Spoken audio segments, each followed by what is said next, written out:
Binalaan si Chinese President Xi Jinping dahil nahaharap umano ito sa isang malaking banta sa loob ng China at mas malaki pa ito kaysa sa issue ng South China Sea. Kasalukuyang pinapalakas ng China ang pangdepensa nito sa South China Sea upang maiwasan o mapigilan ang anumang gagawing pag-atake ng mga kalaban nito sa pinagtatalunang karagatan. Ngunit sinabi ng isang researcher ng Asia Pacific Program sa Chatham House na si Bill Hayton na si President Xi Jinping ay nahaharap sa maraming mga domestic issues at mas malubha pa umano ito kumpara sa sinasabi niyang pag-atake sa South China Sea. Sa pagsasalita niya sa express.co.uk, sinabi ni Hayton na wala umanong banta laban sa China sa South China Sea kaya't nahihirapan siyang intindihin ang mga aksyon ng Beijing. Sa palagay niya na ang pinakamalaking banta kay Xi Jinping ay ang mga domestic issues dahil dapat muna niyang unahin ang mga pangangailangan ng kanyang mamamayan. Sinabi niya na walang sino man ang naghahangad na salakayin ang China. Nakikita lamang niya ang mga coastal states tulad ng Vietnam at Pilipinas na sinusubukang protektahan ang kanilang mangingisda, oil at gas industries at mga barko na nagmula sa ibang mga bansa na dumadaan sa South China Sea. Sa palagay ni Hayton na wala talagang pagbabanta sa China mula sa South China Sea ngayon, sinabi niya na nagiging asertibo lamang o marahil agresibo ang China tungkol sa pakikitungo sa mga kalapit na bansa nito na nag-udyok naman upang pumalag ang mga Western powers. Sa katunayan, si Xi Jinping ay maaari umanong mapatalsik dahil sa humihinang ekonomiya ng China at ang pagiging agresibo ng Chinese military na magdudulot umano ng malaking gulo na magreresulta sa pagkawasak ng nasabing bansa. Sinabi ng isang senior China analyst na si Paul Monk na malapit na umanong bumagsak si Xi Jinping at dahil dito ay magko-collapse naman ang Chinese Communist Party.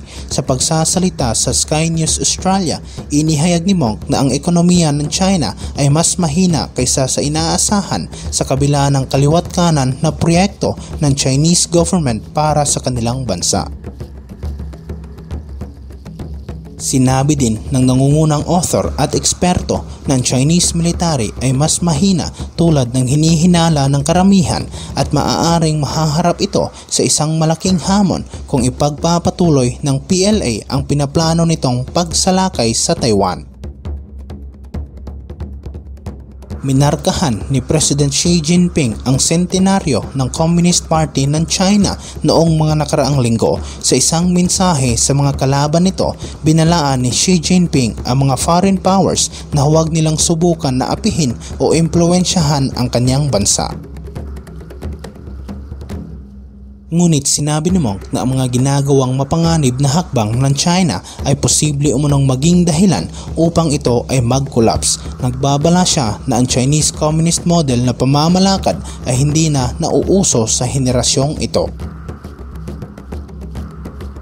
Sa ibang kaganapan naman, hindi pinansin ng British aircraft carrier na HMS Queen Elizabeth ang mga babala mula sa Chinese military habang naglalayag ito sa South China Sea at naging dahilan naman ito upang mangamba ang ilang mga eksperto tungkol sa kung ano ang magiging tugon ng Beijing sa ginawang aksyon ng nasabing aircraft carrier.